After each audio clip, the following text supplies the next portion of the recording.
അതിനിടെ മുസ്ലിം ലീഗിൽ ആരൊക്കെയാകും മന്ത്രിമാർ എന്നതിൽ തീരുമാനമായിരിക്കുന്നു. P K Kunhalikutty, N Shamsuddin, P K Basheer, K M Shaji എന്നിവർ മന്ത്രിമാരാകും. വി അബ്ദുൽ ഗഫൂറും മന്ത്രിയാകും എന്നത് ഉറപ്പിച്ചിരിക്കുകയാണ്. ദീപക് ധർമ്മടമാണ് ഈ വാർത്ത പുറത്തുവിടുന്നത്. ദീപക്, അങ്ങനെ പേരുകൾ പുറത്തു വന്നിരിക്കുകയാണ്. 5 മന്ത്രിസ്ഥാനം ലീഗിന്. ഒപ്പം തന്നെ ഇതിൽ പി കെ ബഷീർ ഉണ്ടാകും, വളരെ പ്രധാനമാണത്. അബ്ദുൽ ഗഫൂർ മന്ത്രിസ്ഥാനം ഉറപ്പിച്ചിരിക്കുന്നു. ഫാറക്കിൽ അബ്ദുള്ള ഇല്ല. അങ്ങനെ ഏറ്റവും പുതിയ വിവരങ്ങൾ എങ്ങനെയാണ്?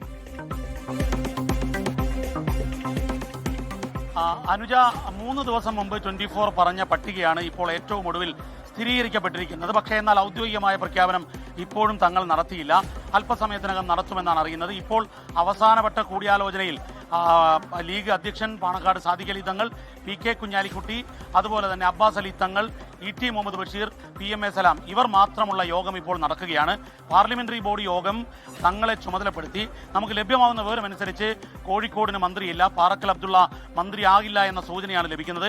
എന്നാൽ അതേ സമയത്ത് തന്നെ P K Kunhalikutty, N Shamsuddin, K M Shaji, P K Basheer, Abdul Gafoor, നേരത്തെ തന്നെ നമ്മൾ 4 മന്ത്രിമാരാണ് എങ്കിൽ അവർ ഇവർ ആയിരിക്കുമെന്ന് കൃത്യമായി നേരത്തെ പറഞ്ഞിരുന്നു. കാരണം ലീഗിൽ നേരത്തെ ഉണ്ടാക്കിയ ധാരണയായിരുന്നു അത്. പി കെ ബഷീറിന്റെ പേര് വന്നു. പക്ഷേ എന്നാൽ പി കെ ബഷീർ പിന്നീട് പട്ടികയിൽ നിന്നും പുറത്തു പോകുമെന്നുള്ള വാർത്ത പ്രചരിച്ചു. പക്ഷേ എന്നാൽ ഇപ്പോൾ നമുക്ക് ലഭിക്കുന്ന വിവരമനുസരിച്ച് പി കെ ബഷീറിന് പട്ടികയിൽ ഇടം കിട്ടി എന്നുള്ളതാണ്.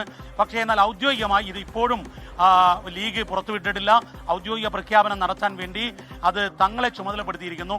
തങ്ങളാണെങ്കിൽ യോഗത്തിൽ പറഞ്ഞത് മനസ്സിലാണ് പേര്, കടലാസിൽ എഴുതിയിട്ടില്ല എന്നുള്ളതാണ്. പക്ഷേ ഏതായാലും അരമണിക്കൂറിനകം ഈ പട്ടിക മുഖ്യമന്ത്രിക്ക് നൽകണം, നിയുക്ത മുഖ്യമന്ത്രിക്ക് നൽകണം.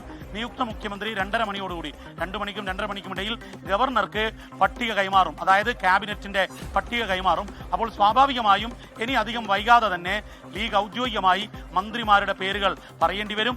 5 മന്ത്രിമാരാണ് എന്നുള്ള കാര്യത്തിൽ നമുക്ക് സ്ഥിരീകരണം ലഭിച്ചു കഴിഞ്ഞു.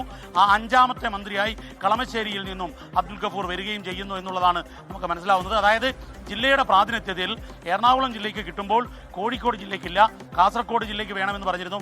മാത്രവുമല്ല സാദിഖ് അലി തങ്ങൾ അദ്ദേഹത്തിന്റെ അരമണിക്കൂർ നീണ്ട അധ്യക്ഷ പ്രസംഗത്തിൽ അദ്ദേഹം വളരെ വിശദമായി കാര്യങ്ങൾ പറഞ്ഞു. അതിലേറ്റവും പ്രധാനപ്പെട്ട കാര്യം അദ്ദേഹം പറഞ്ഞത് പല പരിഗണനകളുണ്ട്.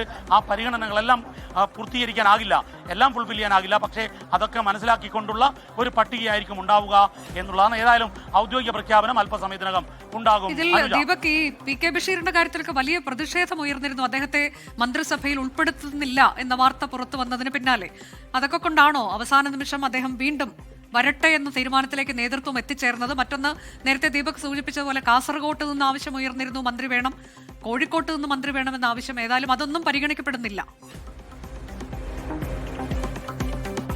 അനുജ, 2 ജില്ലകളിൽ നിന്നും കാര്യമായ ആവശ്യം ഉണ്ടായിരുന്നു. അത് നേരത്തെ കല്ലട്ര മായനാജി നമ്മളോട് തന്നെ സംസാരിച്ചതാണ്. അദ്ദേഹം ക്യാമറയ്ക്ക് മുൻപിൽ തന്നെ പറഞ്ഞതാണ്, കാസർഗോഡ് വലിയ വിജയമാണ് ലീഗിനുണ്ടായത്.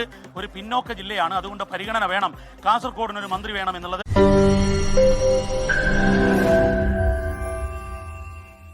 ലോകത്തെവിടെയായാലും ഏത് സമയത്തും 24 വാർത്തകളും ഓഗ്മെന്റഡ് റിയാലിറ്റി പാക്കേജുകളും എക്സ്പ്ലെയിനറുകളും വിശദമായി കാണാൻ ഞങ്ങളുടെ യൂട്യൂബ് ചാനൽ നിങ്ങൾക്ക് സബ്സ്ക്രൈബ് ചെയ്യാം.